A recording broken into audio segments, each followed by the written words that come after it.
All right, welcome back to the Loudini Hard Rock and Metal Circus.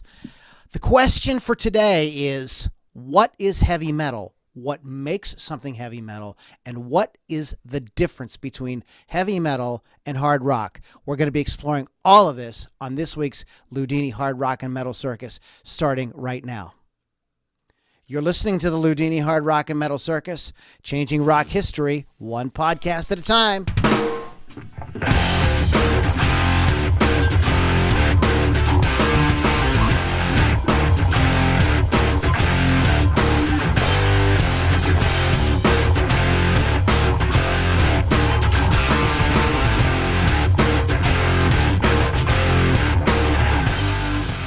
All right, everybody, welcome back to Loudini Hard Rock and Metal Circus. My name is Lou Lombardi, a.k.a. Loudini. Sitting with me tonight in the co-pilot's chair is the lovely and talented Miss Lily V6. What's up? And I usually say Miss Lily V6 of Rock Rage Radio, but we're both of Rock Rage Radio now, so we're real excited about that. We are live right now on the Rock Rage Radio Facebook Live page, so you can always join us there. If you don't know what Rock Rage Radio is, I'll just go ahead and tell you, go to rockrageradio.com and you can get more information on that, about how to join in and all the fun. Go to LoudiniRockandRollCircus.com to check out more great podcasts. There is, tons of bands, stuff that we're promoting, all kinds of cool stuff. I do several weekly shows. Go there. The ones you like, please share them around. Let the world know that you support great rock and roll, that you're serious about keeping rock alive. If you're really serious, you want to be a real rock and roller. I don't know. This isn't for everybody, but I highly encourage you, if you are serious, and you really are serious about great rock, great guitar-driven music, check out LouLombardiMusic.com/Inner Circle. It's a private group of people that are really dedicated to music, and you get exclusive music, exclusive video, and exclusive conversation. It's a cool place to get all kind of stuff. Just a bunch of other cool people in to make some cool friends, and you can find all about all that at LouLombardiMusic.com/Inner Circle. Oh, by the way, there's no fee for that. It's totally free, so you get a bunch of cool stuff for free. Hey, what's wrong with free, right? I like the word free. I know, me too. Free makes me happy. So what is heavy metal? That's the topic for tonight. So we're going to be talking about that. We're going to be playing a couple of really great bands. Molasses Barge, which is Pittsburgh's premier doom band. I love doom. I love that, just heavy. So speaking of heavy, I mean, these guys are... Doom is some of the heaviest music out there. It even sounds heavy. Yeah, but that's the whole thing with doom. That's the whole idea of it, is just how heavy can we make it. Sometimes slowing it down makes it heavier, right? The other band we're going to be playing is my good friend Abby, her band, Fist Fight in the Parking Lot, and we've had Abby on the show before. Abby is a wildly popular radio personality in Pittsburgh. She has her own show on the X, so those of you that are local to Pittsburgh, if you're in town, check her out. Call her up, give her a request or whatever. Tell her that the Loudini Rock and Roll Circus said hey. Okay, so metal. What makes something metal? What do you think? Where do you want to start? Do you want to start with the sound? Do you want to start with attitude? I mean, because there's sound, there's attitude, there's look, there's lyrics, there's... all the things. There's all the things. So where do you feel like you want to do? We want to... Are we assuming everyone knows what heavy metal is? Well, that's what we're gonna. That is what we're trying to find out. Okay. Exactly what the hell is heavy metal? Do you want to give a sort of definition? Is that how you want to do it? Yeah, I kind of want to start with that. I think that Lily, you should. I really think that you should do that, Lily. Okay. I'm getting a word from the Lord. Oh no. Preach, there we go. Preach the word about the heavy metal. It's probably a good thing Keith isn't on tonight. I know. He's our little. He pulls us back. He's our little. He pulls us back. He's our little ultra boy. But he's not here right now. So heavy metal. It's obviously a genre of music developed around the late 60s, early 70s. Kind of like a blues, psychedelic, acid rock background on that. Usually has massive sounds, tons of guitar solos that are extended. And how about all the wonderful subgenres that have come out of heavy metal? There's like not hundreds, dozens of them, but like glam and black and death and doom and groove and all the things. So, which we've done a whole podcast Yeah, on. we did do a but podcast on the but we haven't there's really. so many. Yeah, we haven't really like talked about what actually is metal, Right. and what makes something metal. Right. So, what do you have on your notes there? What might be considered the very first heavy metal thing that ever happened? Oh, so they say it's Deep Purple. I kind of disagree with that. I don't think they're very heavy metal. I think they're more on the hard rock side. But Black Sabbath, I think, is, in my opinion, and a lot of people's, is what started the heavy metal movement. Well, there is a lot of debate about that. I recently did a podcast on the first heavy metal riff, and some people say that it's the Kinks. Okay. Oh, yeah. I've read about that, too. You really got me because of the distortion on the Yeah. guitar, and that's the first time that it was used in a riff like that. There's some really great, to our friends in the UK, Carrie and Jim and some of the different people that I know from the UK. There is a great BBC series on the origins of heavy metal that it's very, very, very, very, very, very, very detailed. And if you want to get really deep into that, you can Google that, or if you get the BBC, Interesting. you guys can check it out. But it did come from Europe, and what's very interesting is the early heavy metal stuff is a kind of like taking the blues scale and the blues riffs and playing them kind of on the lower strings with the bass playing along with it to get that super heavy sound. Now, I know that Led Zeppelin always did this about heavy metal. No, we're not heavy metal. But they definitely belong in the pantheon if you listen to songs like the Immigrant Song, Yes. for instance. I mean, that is a complete... It's got the extended that guitar and all the... it has all the things. Yeah, I mean, and lyrically, Yeah. I think first of all, I think what we have to talk about is this sort of dark minor key kind of vibe. So that is there aren't a whole lot of heavy metal songs that are like No, they're not. They're definitely heavy. not upbeat party songs by any stretch of the imagination. They're all dark. Scary. Now what I want you to do, I just said that, and I know immediately people can say, well, what about like 80s metal? What about, we're getting there. Calm down. You enthused out there, Bear, calm down, as they say in Pittsburgh. Oh my. So we're going to talk about that in a few minutes here. But in general, so if you go back, hey, Chris, what's up? If you go to the origins and really the progenitors of really when it really became heavy metal, ultimately it's Black Sabbath, with Deep Purple and Led Zeppelin kind of as part of that as well. Black Sabbath, though, is probably the purest of the three. I would have to say.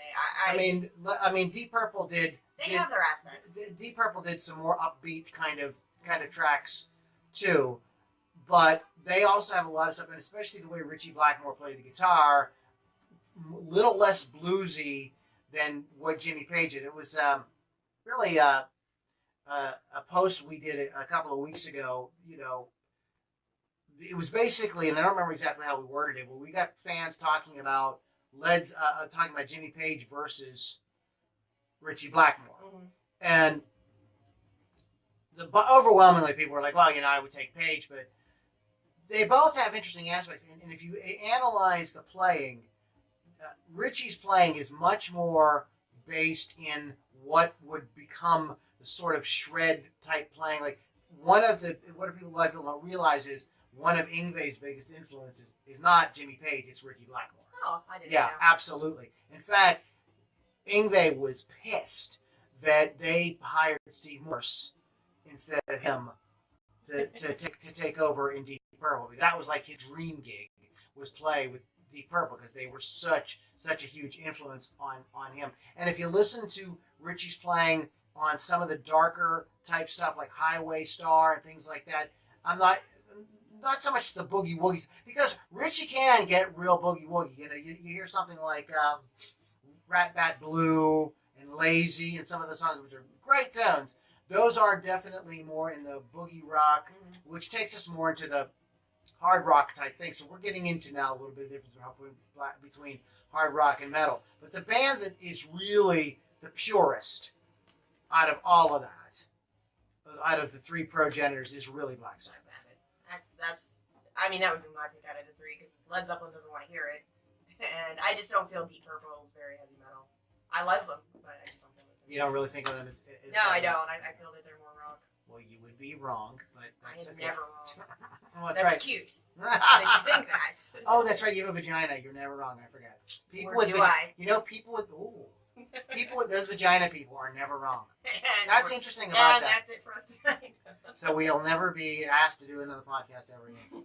So I figure we should talk like this now before I start bringing on high paid sponsors. But be that as it may.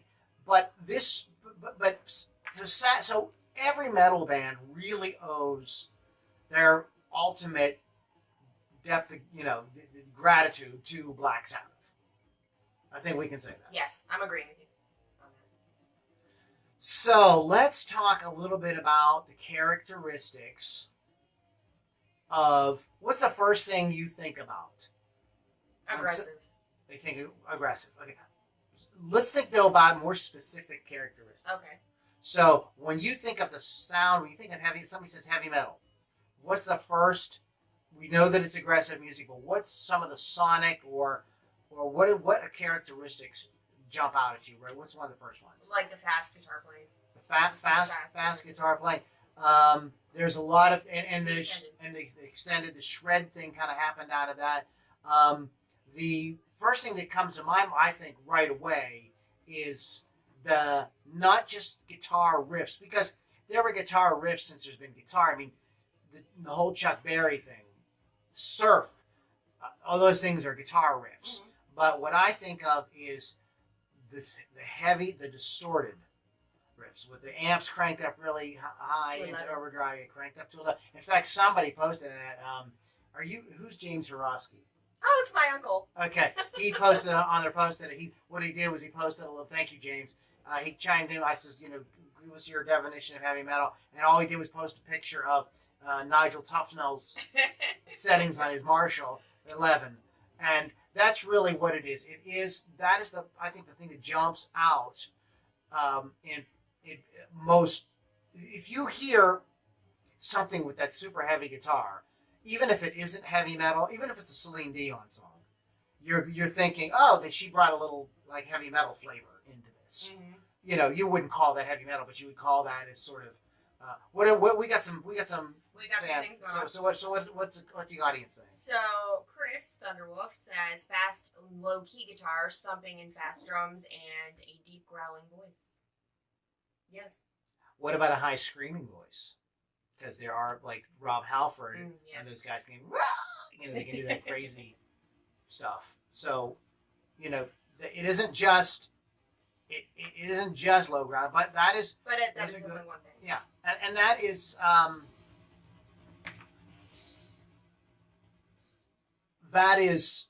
there are definitely vocalists that do that.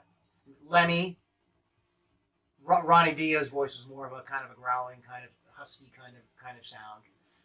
Who else is on there today? Mike? We have watching Brian Terry and Lars. We also have Mike Doherty. I can't. I'm sorry, I'm bad at that. He just wants us to check out his band Alone and Waiting. Chris said no hawk tonight. And then we have Sandra Tompkins saying hello. And Nice. Hello, Sandra. Ashley Smash. Ashley Smash. All right. Yeah. One of Pittsburgh's metal gods, right there, goddesses. Oh my gosh, I love her. So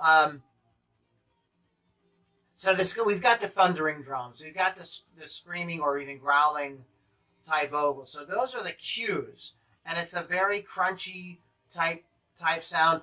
I also think another thing that I think of when I think of heavy metal is I think very precise.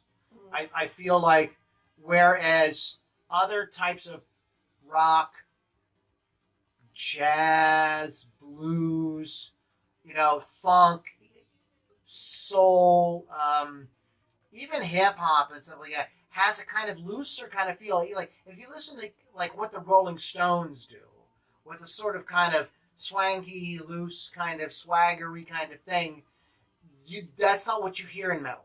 No. Metal is like there's a It's complex. if Keith was here, we would probably get into a little deeper conversation about this. But there's an idea of here's the beat, and a lot of rock is slightly, if this is the beat, they're slightly behind the beat. That's kind of the characteristics of more. That's I guess what gives it that swagger. Aerosmith has that swagger. Songs like Black Dog by Led Zeppelin have that swagger. Lazy by Deep Purple has that swagger. That's why that's definitely more in the hard rock thing. But metal, if this is the beat, they are right on top of it. Boom, boom, boom, boom. It is super tight. Everything is really uber locked in. Very often, guys are either playing the same riff together or they're harmonizing the riff together. But one of the characteristics of it musically is that it's really tight, really together. It's like a freaking metronome. One of the worst heavy metal bands in the world would be a heavy metal band that can't play in time. Yeah. And no playing around with the groove. It's got to be boom, boom, boom. You want to say something? That makes me think of Slayer because there's so much going on, but it goes so smoothly and it's so complex. And I just if they screwed up, obviously you would know, but it's just the complexity Would of you? it. I would. Lily's down front with a notepad. Wait a minute, Carrie, you missed a lick there. I would be. It's $10 off your fare Fact tonight. checking and all the things. We have Chadwick Hayes. There's so many genres of metal and certain sounds associated with each, but honestly, it's all in how you use it. And we have George Crensick watching as well. All right, guys. I have all the family on tonight. The family, the entire Lily family is. The lead role of guitar in heavy metal often collides with the traditional frontman. And this is another thing that is really important and kind of this was a big thing in rock from the late 60s through the 80s and even into the 90s was the lead singer and the lead guitar player. They were kind of always co-fronting the band.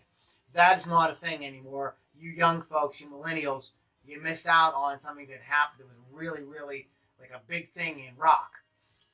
The guitar player was kind of always everybody knew, you always knew who the lead guitar player was. Everybody knew that Randy Rhoads was the guitar player for Ozzy. Like it was that's just how it was.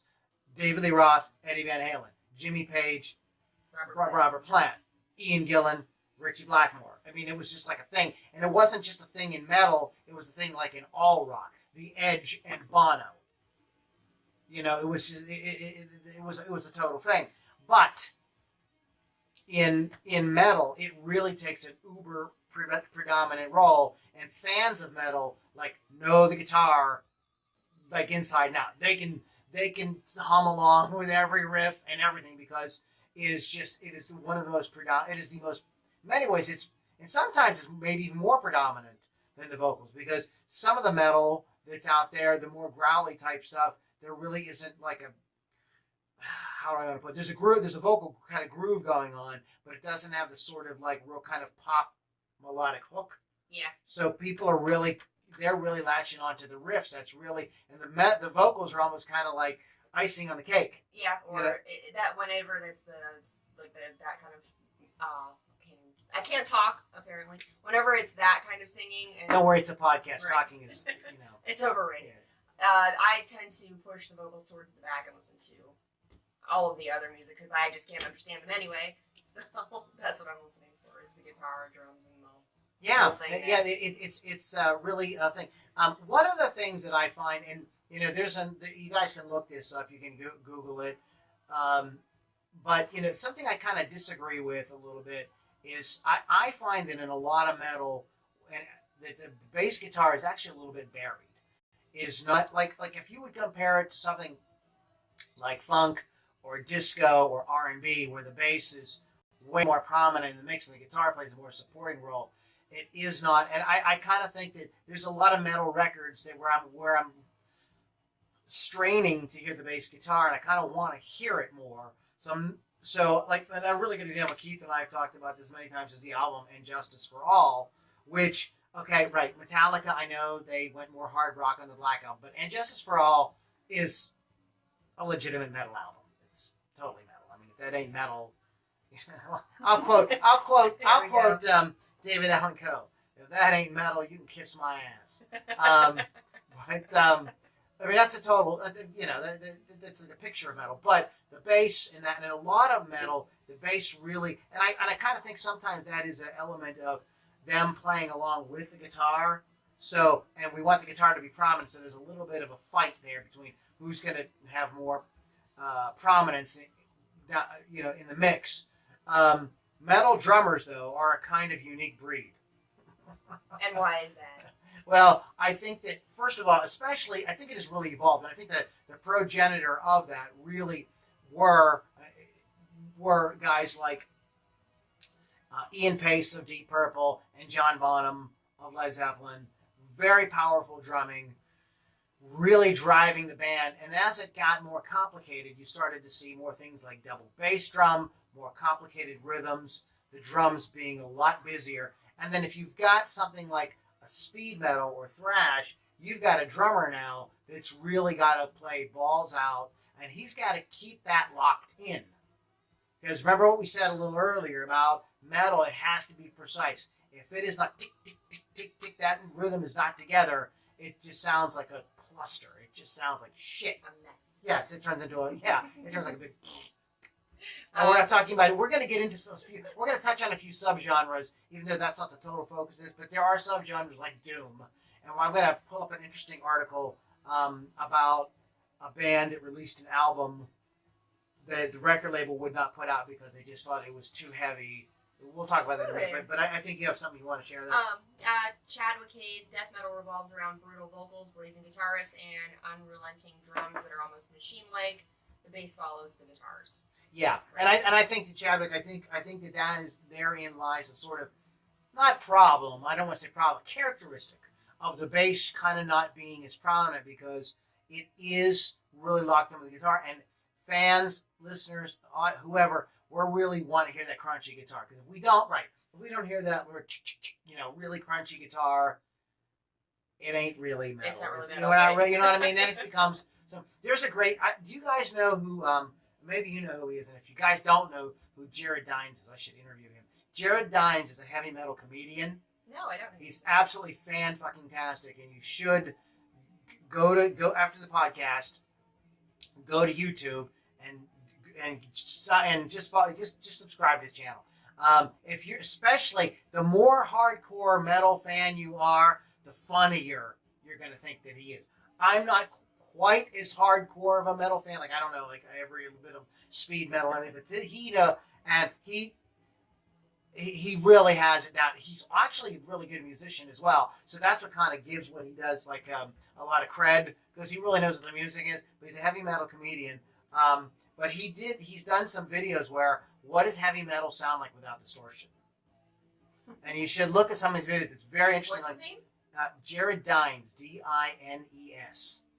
I'm gonna look him up. Yeah, no, check him out. Check him out. He's absolutely great. I need to get in contact with him. He would be a great interview to have on the show. But he has he did a video where he's like, okay, this is metal without distortion, and it almost sounds like I was talking to a buddy of mine who's actually a surf musician, and I said, Timmy, you gotta check this out. We both said the same thing. It kind of sounds like surf. So it really loses a lot without that. The texture of that really comes into what makes it. If you take something away, it's gonna change it. Yeah, it really does. There's an old story that's been going around in the business world for many years about a candy company who got a new CEO and he was looking at ways to save money. So he said, well, can we take this ingredient out?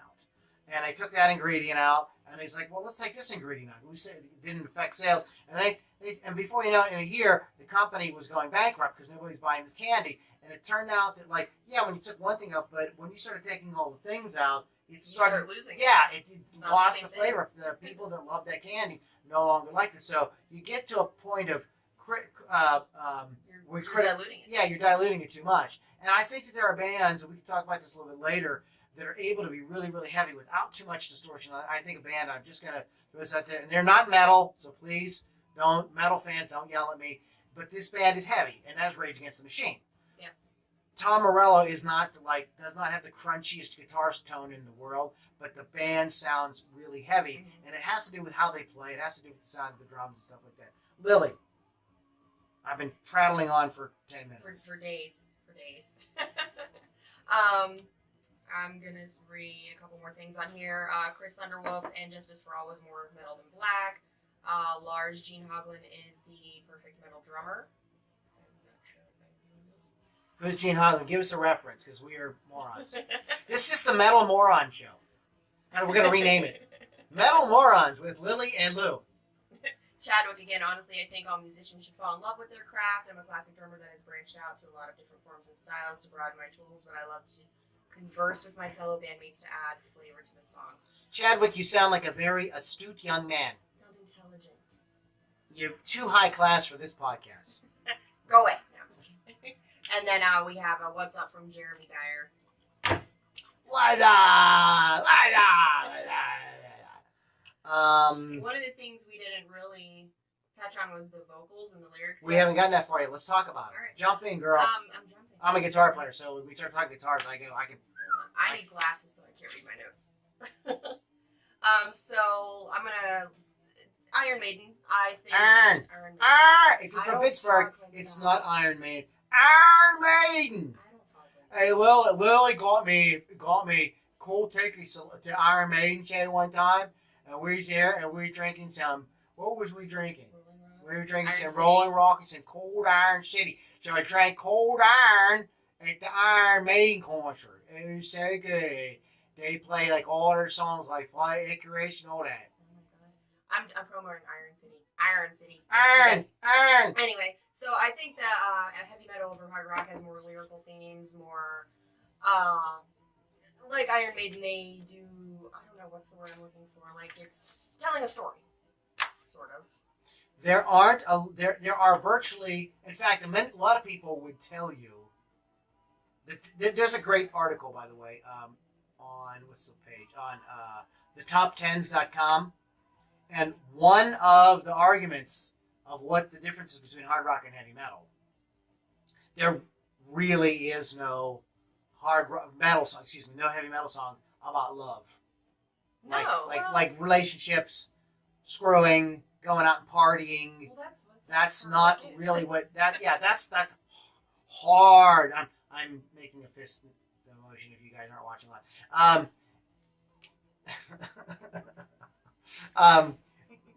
Sorry, I'm Love getting it. too excited here. In more ways than one.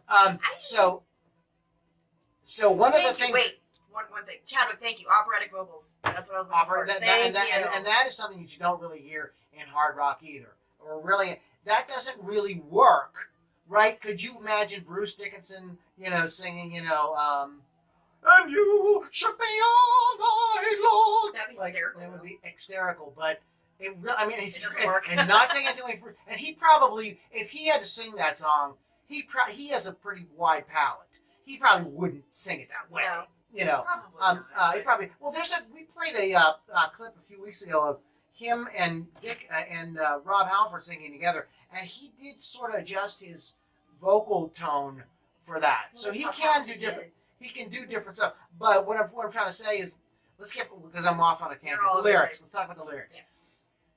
Metal lyrics are usually about much darker themes.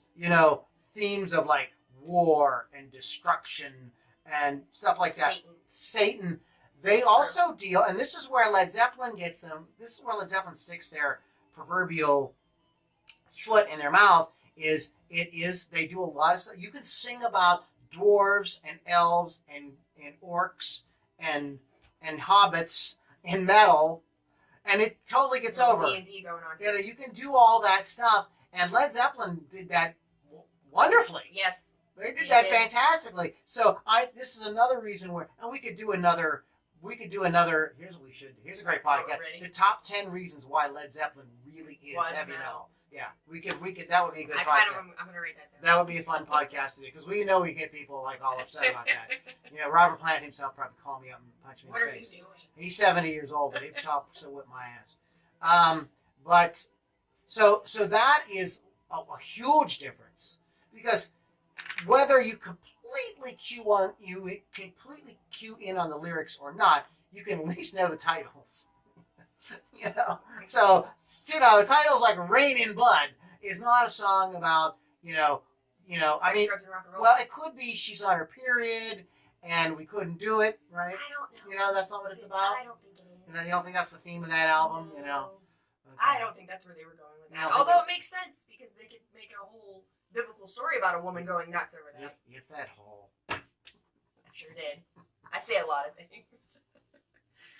But I mean, that could make sense though. She went crazy. She's, like when I get mad, my whole body splits and I jump out. That could be a whole heavy metal thing, but Okay, so when we get into this subject, there are people, and this is fun to talk about because, see, nothing in life, guys, is like exactly black or white, correct? So I'm going to bring out, I'm going to say, You're gonna talk about the gray area? let me get it out and you can chime in. I'm going to say two bands. AC/DC and Motorhead. Are AC/DC and Motorhead metal or hard rock? I feel like AC/DC is hard rock and Motorhead is metal. I don't think AC/DC doesn't feel metal to me when I listen to it. It's more partying to me than I want to bite your face off. Kind of stuff. Although they do things like Hell's Bells and stuff like that, which is the feel of it. okay. I'm just I know. I'm just trying to get, because a lot of people, and I think that more of the discerning listeners like Lily and myself are recognizing that AC/DC is has their feet planted in rock and roll, groovy. I mean, I did a show a couple weeks ago where I played Back in Black and showed how the syncopation and stuff of the riff kind of automatically disqualifies them from heavy metal.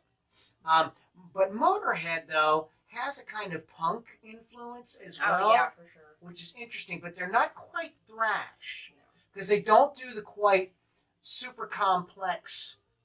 Oh no, not at all. It's like, do you want to talk a little bit about Motorhead? I mean, I don't know. Like the playing, I don't know anything about, obviously, but I feel as a listener, fan it's a fan. Yeah. of music, it is more punky. The songs are brief. They're simple.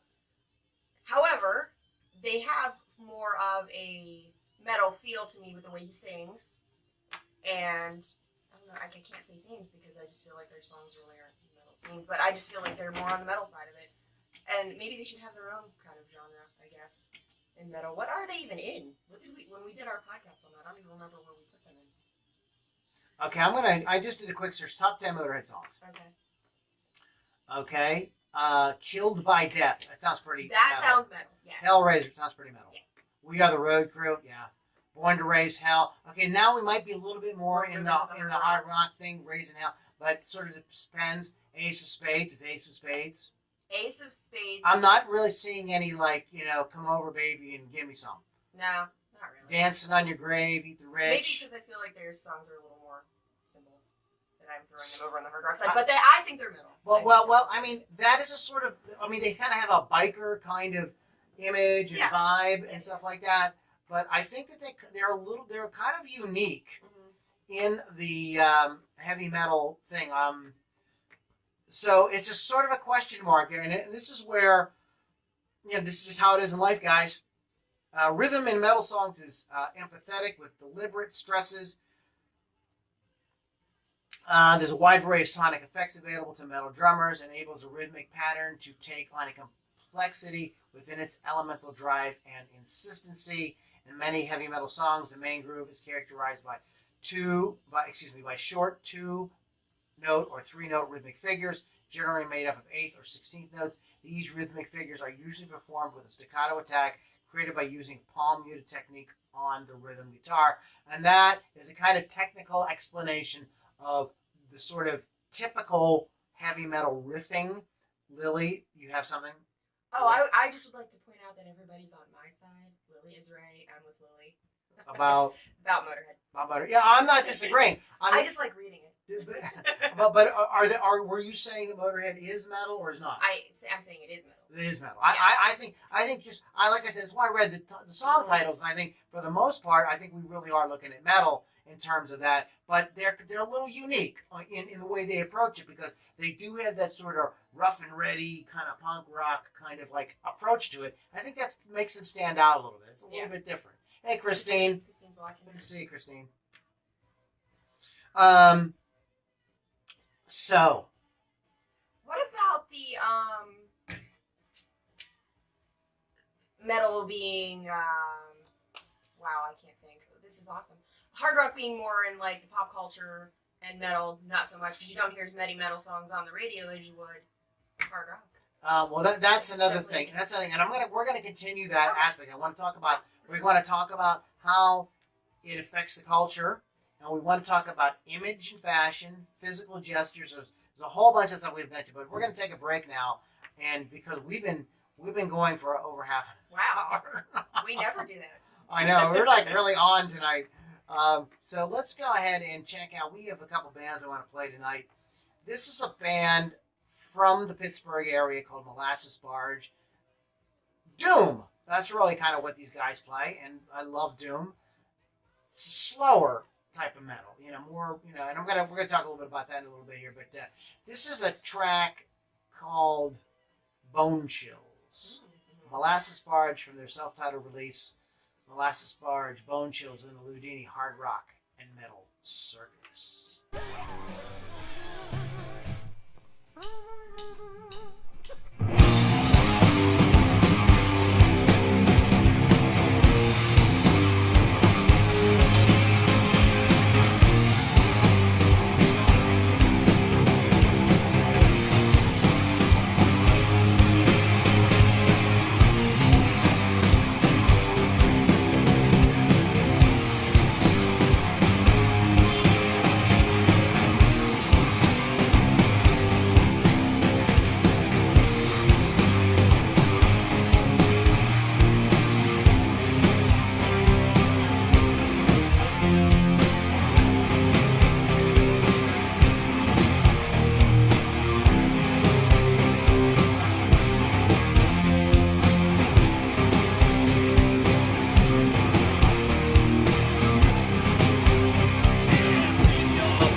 That, ladies and gentlemen, that is Molasses Barge.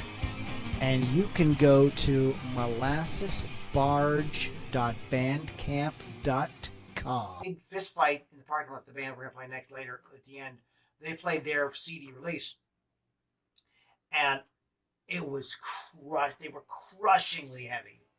Just crushingly. I like just that word. like, I mean, it was so heavy you were like exhausted after it. I mean, nothing against Fist Fight put on a great show. Abby's a great singer. They kicked ass. But it was like, in terms of that heavy doom thing, they just crushed it. Now, I want to tell you guys a kind of an interesting story really quick. You guys can read about this on a website called Aesthetics for Birds. And this is an article by Jay Miller, What Makes Heavy Metal Heavy. And I'm not going to read the whole thing because it's a very long article here.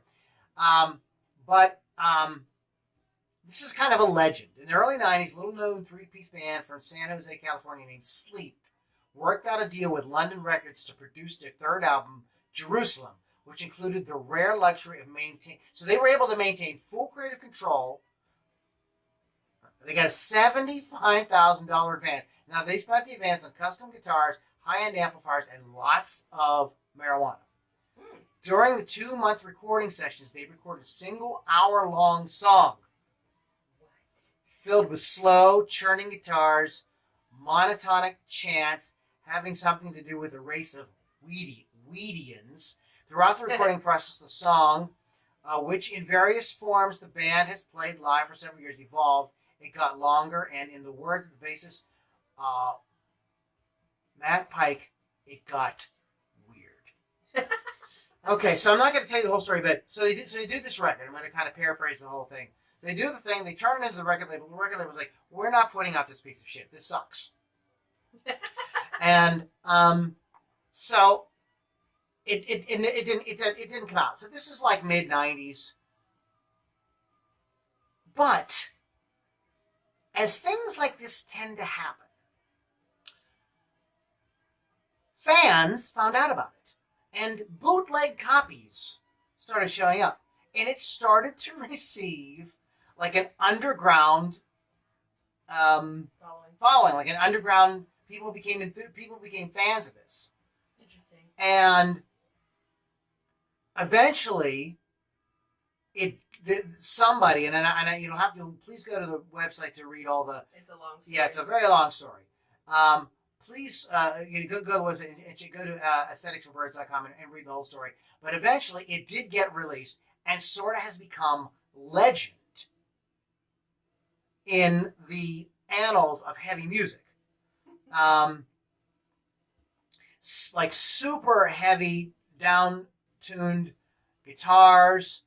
They're very dense. Sound is thickened by monophonic texture created by doubling the bass line with the guitar riff, manipulated by different like recording studio tricks, multiple tracks layered over and over and over. And so this is, if you want a study in heavy, and I'm sure that this is available. You can find this. You can find this online. Everything's online. In fact, there's a great. There's a video. You can find it on YouTube, and they ultimately ended up naming the song. The band calls the song "Dope Smoker." So yeah, you can find that on YouTube. It's by Sleep. So check that out. It's a study in like kind of like how heavy can we get? What's the heaviest shit we can do? So you guys, it's like none more heavy. So I just wanted to kind of throw that out there while we were talking about heavy. Now, let's get into the sort of more social, cultural aspects of metal. So we've talked about the music, the lyrics, the bands, the style, but we haven't talked about the fashion, the culture, the cultural impact of metal on the society versus the impact of hard rock. So I think, Lily, you have some stuff you want to kind of share about this. So hard rock's a little more better received in the pop culture. world due to they will play the music videos. You will hear it on the radio. You will see it out in, for example, Forever 21, a junior kids, or not kids, but teenager store. You will find all of the Hard Rock logos on shirts and everything. Now, on the metal side, you don't really hear that on the radio. If you do, it's the same song over and over again. You don't see music videos very often. You don't see, unless you go to, Hot Topic, you don't see the shirts for it, any of that. So as far as the pop culture of it goes, it's just not as received as hard rock. It's not, but it's not that it's not popular. It's just Oh, we're going to talk about that because hasn't there been a little flap about a certain Justin Bieber wearing heavy metal garb? He doesn't even know what it is. I know, but let's talk about that. Right. Because I think that whether you like the music or not, if you're a music fan at all, you are aware there's this thing called heavy metal. Right. And I think what's so awesome about metal is it has been able to maintain this mystique. That this is the sort of dark corners of rock. These are still kind of considered fringe music in a way that I don't think rap can do. Because of, I'm not sure why exactly, and I don't. Maybe that be a topic that we can discuss on another podcast or maybe after the show or something. Because I don't want to stick my foot in my mouth, but I just don't see where there is going to be that kind of underground swell for something, in the way that there is with metal. Mm-hmm. I mean, punk has become mainstream. I mean, once Green Day came out, right, punk is selling arenas, but metal is still kind of the purview of this kind of like spooky culture, and especially here in the United States. Yeah, it's probably a little more out there in Europe, I would imagine. I wish some of our international friends would chime in, I think, but you got to realize I think it's like 2:00 in the morning over there. I know a lot of my friends will travel to Europe to see them because they play more often. Yeah, well, you could play really big festivals over there. A friend of mine played in a band called Rhapsody of Fire. I don't know if any of you guys know that band. They're a power metal band. But he said when they played in the United States, they played clubs. Mm-hmm. When they played in Europe, they played like arenas. They played 50,000 seat festivals. Yeah. It was like insane. Like, he says it was crazy. So there's this aspect of metal, and I think that's why I think that you see Lady Gaga with an Iron Maiden shirt on, because there's a sort of effort to kind of like, well, how can I say that I'm underground, that I'm kind of deep, and I'm kind of mysterious? Oh, I'll wear a heavy metal shirt, and there it is. and then and boom goes the dynamite. So it has this sort of impact on the culture. Even people that don't even really know what heavy metal is will throw the word around. Like I said, when people hear something with a big, fat, crunchy guitar, they think, well, they may not think the song per se is heavy metal, but they might think that is a heavy metal guitar being played on a Cher tune or whatever. What I've gotten a lot when I play my music, you're listening to that God shit. No, I'm not. But thanks. Well, what is the heavy metal fashion?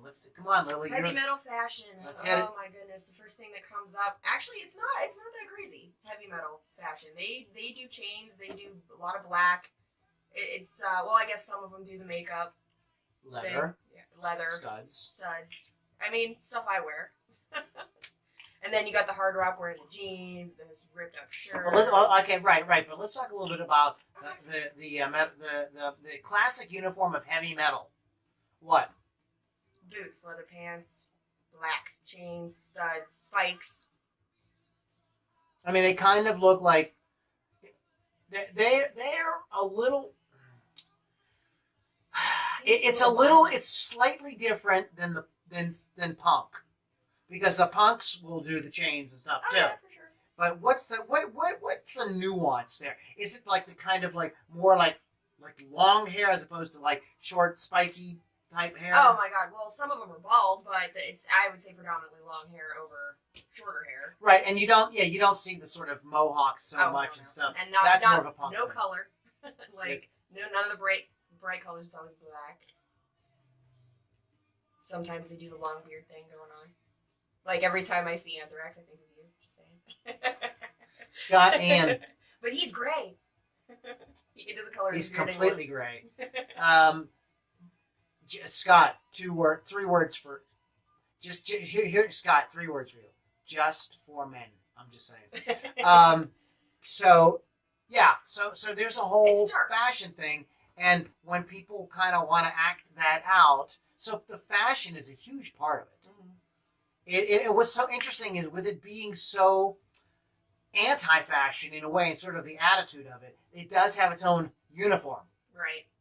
And it's pretty popular, actually. Yeah, and another thing that we want to talk a little bit about, and I will talk a little wee bit about this, just kind of because this is just touching this, is of course the sort of physical gestures, and that is the sort of moshing, head banging. Of course, you have to headbang, and Stage Right, diving. and this. And this guy. This guy right here. That's the sort of devil horns up with the first finger and the pinky. For those of you who are just listening and not watching, popularized primarily by Ronnie James Dio, I believe, was a sort of like, I'm sure the other people had done it. Now, okay, before I get hate mail, Right. I think it's credited to him. but it's pretty much Gene Simmons. Of course, Gene Simmons claimed Gene Simmons invented everything. Shh, don't say it out loud. He invented absolutely everything, so he gets money for everything. But no, I really believe that it's Ronnie James Dio. Okay, attendees of this. I'm just kind of you guys. Okay, I'm not gonna bullshit. You can go to Wikipedia And read find this. everything. Attendees of metal concerts don't dance in the usual sense. We'd argue that this is due to the music's largely male audience and extreme heterosexualist ideology. 2 primary body movements used are headbanging and the arm thrust, and this sort of like fist pumping sort of. That's sort what of I thing. do. we had our own little mini mosh after you left at Slayer, so I was like running into everybody. And there's a little bit of there's some moshing, stage diving that can happen, but that's sort of more out of the punk, hardcore subculture. But it is seen in metal. I mean, at the Slayer show, there was a mosh pit for sure. Well, even on stage, Napalm Death, the lead singer of that, sort of looks like he's moshing in the air himself, which is kind of He's hysterical. moshing himself. He moshed he himself. moshed himself. That kind of like masturbation. Oh, thanks. I'll be here all week. Try the deal. I hate you so much. So, And it is predominantly male because all the girlfriends are waiting. They got in right away at all the shows, and then the guys are all in line getting checked, and we're all standing there like a bunch of wives, waiting for our boyfriends to come through. metal wives. Because we're already through, because there's like 5 of us to the 10,000. Well, why do you think metal has outlasted so many other? I mean, guys, think about this. Like, so many other genres have come and gone. I mean, punk. I know there's still punk out there. There's still disco. I mean, Maroon 5 is kind of a disco band. I mean, there's always been danceable music, but disco as a subculture really isn't. It's not really. It's really not a thing. Punk has seemed to outlast, and I know people. Oh, rockabilly. It's micro, dude. Punk is like they have huge festivals.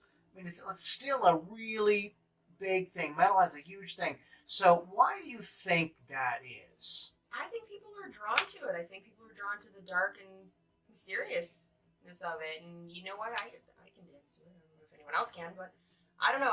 For myself, I just love to hear a little bit of scary death songs, singing, music, and I enjoy the actual musicianship of it as well. So I don't know. That's for me personally, but I feel like people are drawn to it. I think that you touched on something when you said the scary thing, because I think that there's an element of metal that appeals to people the same way dark movies, Okay, dark books and stuff appeal to people. it's interesting. And we all have that shadow side. And I think that the fans of metal just kind of relate a little bit more to the shadow side, and have found a sort of like, for all intents and purposes, found a healthy way to embrace that, to be with that, to be in that. Not to get too philosophical about it or too esoteric about it, but I think that at the end of I think one of the bottom line is that that's really what draws people. They relate more to that side. They have that going on, and they find this is a healthy way to sort of like have an outlet for that, as Kinda get it opposed out, to yeah. going out and becoming a serial whatever. Cereal, whatever. A serial whatever. Let me ask you a question. Let me ask you, and I'm going to ask the audience too, and you can address this. Is metal there aren't a lot of black metal fans and aren't a lot of black metal artists. Is metal racist? I don't know how to It's answer a legitimate. that. quite I'm honestly. just asking. I'm just throwing it out there because race is still. And I can't believe this. That in 2018, almost 2019, we're almost 20 years into the 21st century, and race is still a thing. It's disturbing me. Maybe But it's just not an interest. but Quite honestly. but the question is raised by people that it's racist. People have accused it of being racist, and Phil Anselmo and some different people have made some comments throughout their career that have given people the impression that some of the bands might have racist attitudes. I'm not accusing. I'm just saying that Right. these things have happened and people have interpreted stuff that way. Maybe misinterpret. I'm not sure. I don't want to I'm not pointing any kind of fingers, but I'm just asking the question because it does seem to be so. I mean, I went to Slayer, and don't remember a lot of African American people being there. When I went so, to Slayer in New York, there were a couple. okay. There was like the grouping of African American people like all together, and they looked punk and they looked awesome, and I loved it. But I don't think they're as interested in that type of music. You know what I mean? It's just I think they're more into the rock. I've seen more African Americans at rock shows than I have metal shows. And I Well, just feel like they'd it would be. interested I'm there. gonna. Here's But what we're not gonna say what I'm gonna racist do. stuff. I think tomorrow or the next day is I'm gonna put it on. I'm gonna do a meme and ask, what do you guys think about that? To see get some more fan feedback Yeah. on that because I'm very interested in. I just think that it just is. Yeah. I don't think it's like. Just the way it is. I don't think African American people are being like excluded intentionally from heavy metal or anything like that. I'm not sure though. It's just maybe it's just a cultural thing. Could be. And look. Why do you like the music you like? For like a multiple Oh reasons. God. Yeah. What you're exposed to or what you're told you shouldn't listen to by your parents, whatever, your school, whatever, So there's a lot of different things. It's maybe how you rebelled as a younger person and then you've like kind of found a sort of safe place within that, as an adult, for whatever, it's just tons of reasons why you like what you like. So just culturally, it could be different. Yeah. For different fans, different music fans. So I just wanted to kind of put that out. Let's really. I mean, that's a great point. It's just something to kind of put out there. Chris Thunderwolf, Seven Dust, and Sepultura colored vocalist. Yeah. Yeah. True. Seven Dust is a great band, but is Seven Dust metal? Sepultura, yes, but Yeah, Sepultura, yeah. And there's tons of different kinds of metal. We could just really quickly, There's 1,000. Yeah. Progressive, doom, speed metal, New metal, black metal, thrash. Christian metal. Is Christian metal literally like Christian artists playing metal? Is that what it is? Or is that like just a? I believe so. It is. Okay. So anyway, there's that. There's tons of subgenres. It literally has the most subgenres of anything. I think so. I mean, even There's a country, whole map. country and blues have a lot of subgenres too. There's tons of Yeah. But I think metal really has it. Oh God. You honest- see all the charts. Like Google it. Honestly, I would put this out there that I think metal is single-handedly the most popular music genre in the entire world that just is not mainstream. Right. Out of all the genres that are not mainstream, Everybody loves something in at least one of the genres. Everybody. not only that, the fans come all the time. I mean, I went to see Slayer, And there were a lot of older people, there were younger people. There's like, It was everything. yeah, you get like a refreshing of the audience all the time. And there is new genres of metal kind of emerging that attract, like gent is really popular amongst the younger. In fact, there's a whole thing with the older metalheads saying, gent sucks. Are we in that grouping? You know what I mean? So, I think gent's fine. It's totally cool. Whatever floats your boat, man. Hey, namaste. You like what you like. I like what I like. It's all good. Live and let live. But so there's even new math metal. I mean, there's even new sort of aspects of it that appeal to different generations of people from different walks of life. Just still coming out, and I think that it's a testament to the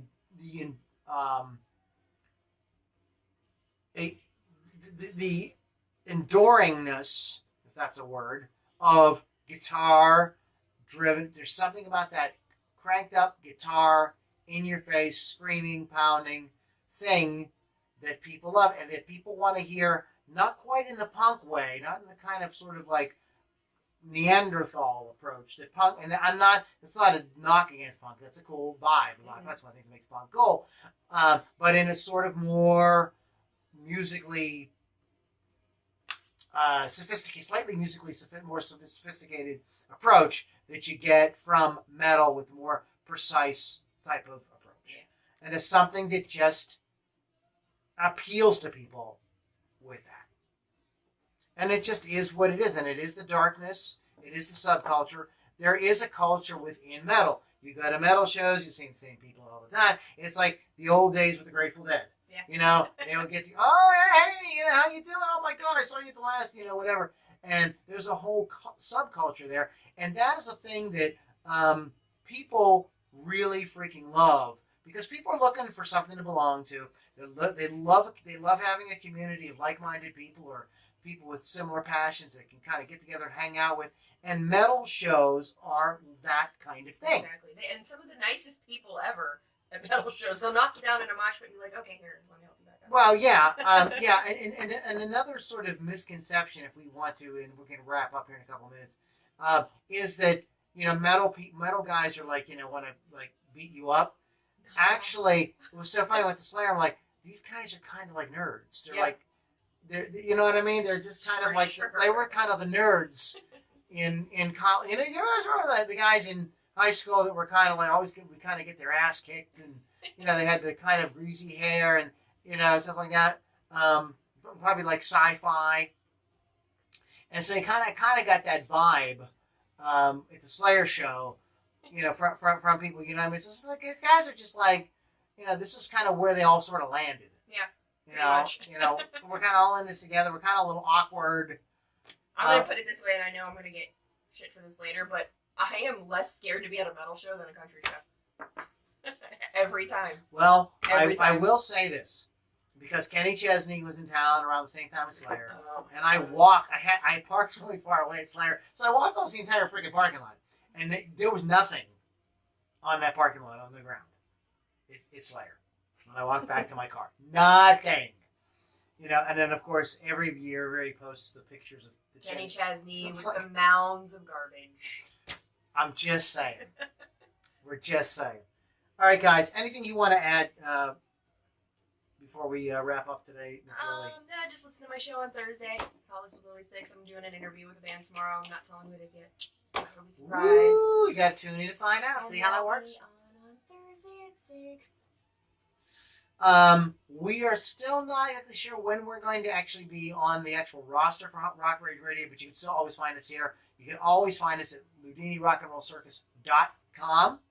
So please check that out. If you'd like to, please share the podcast around. I don't know if you could share the video right now, that would be awesome. That'd be great. Let everybody know about great rock. If you're really serious and you're a real rock and roller and you really want to help promote, keep great guitar-driven rock alive, I highly recommend that you join my inner circle. That is LouLombardiMusic.com/inner circle. You get exclusive video, exclusive music, and exclusive conversation. A lot of cool behind-the-scenes stuff. So that is where all that happens. You get access to my private Facebook group. Nobody else can get into. It's a lot of fun. Yeah, there's a lot of cool stuff that goes on there. So you want to check that out. But only if you really are serious about, like, let's keep this music going. That's what it's all about. And so you can do that there at LouLombardiMusic.com/Inner Circle. I want to thank my co-host tonight, Lily V6, all the fans that chimed in and kept it Thanks, guys. It was fun. interesting, including Robin Hood. Yeah, Robin Hood. Thank you. Thank you, Robin Hood, for me. Chris Thunderwolf Dodson, Chadwick. Christine Broussard. We appreciate you guys hanging out with us tonight. Ashley Smash and all the cool people that chimed Don in. Howe, our new fan. Don. Keith the Hawk Hawkins will be back with us next week. He was watching a little bit. Okay, cool. And hit that share button right now, guys. Share the video around. Just share it to your personal friends or whatever. If you love great guitar-driven rock, metal, stuff like that, chances are the people you're hanging out with on Facebook, Twitter, Instagram, etc., are digging the same thing. So this is a great way to keep the music alive, and that's what it's really all about. We're going to wrap up tonight's show with I think one of Pittsburgh's premier hard rock acts. And it's Fist Fight in the Parking Lot. They put on a great show. Just a great bunch of really good musicians. Great songs. So their latest album, Fist Fight in the Parking Lot, is called 714. And we're going to play the title track. We're going to get out of here. Thanks so much, guys, for hanging out. We're going to catch you next Tuesday night. And like I said, always check us out on LoudiniRockandRollCircus.com. We'll catch you guys all next on the next Loudini Rock and Roll Circus.